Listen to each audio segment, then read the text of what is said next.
আসসালামু আলাইকুম ওয়া রাহমাতুল্লাহি ওয়া বারাকাতুহু। আলহামদুলিল্লাহি রাব্বিল আলামিন ওয়াসসালাতু ওয়াসসালামু আলা সাইয়্যিদিল আমবিয়া ওয়াল মুরসালিন ওয়া আলা আলিহি ওয়া আসহাবিহি আজমাইন। সুপ্রিয় ভাই বোনেরা, আমি অত্যন্ত আনন্দিত চেমসফোর্ডে এসেক্স মুসলিম সেন্টার প্রতিষ্ঠিত হতে যাচ্ছে। এসেক্স মুসলিম সেন্টারটি প্রতিষ্ঠিত হচ্ছে অত্যন্ত দক্ষ, কর্মঠ, প্রফেশনাল, দিনদার একদল টিমের মাধ্যমে। তারা মুসলিম কমিউনিটির জন্য এই প্রজেক্টটির উদ্যোগ গ্রহণ করেছে। নর্থ চেমসফোর্ড, যেখানে অনেক নতুন বাড়িঘর হচ্ছে, নতুন লোকেশন তৈরি হচ্ছে, সেই জায়গায় মুসলমানদের জন্য দরকার একটি মসজিদ। সেই জায়গায় মুসলমান পরিবারগুলোর জন্য দরকার শিক্ষা ব্যবস্থা।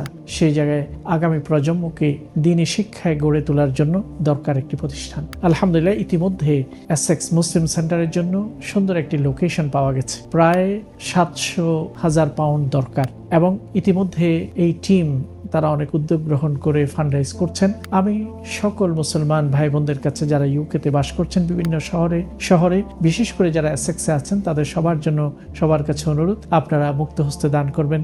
সাদেকায়ে জারিয়ার এই সুবর্ণ সুযোগটুকু আপনারা গ্রহণ করবেন। আসুন আমরা সকলে মিলে প্রতিষ্ঠিত করি এসেক্স মুসলিম সেন্টার, যেটা পুরো এসেক্সকে আলোকিত করবে ইনশাআল্লাহ। মহান রব্বুল আলামিনের দরবারে দোয়া করি আল্লাহ যেন এই প্রতিষ্ঠানকে কবুল করেন এবং এই প্রতিষ্ঠানের সকল প্রয়োজনগুলোকে তার গায়েবী কুদরত থেকে ব্যবস্থা করে দেন। আমিন।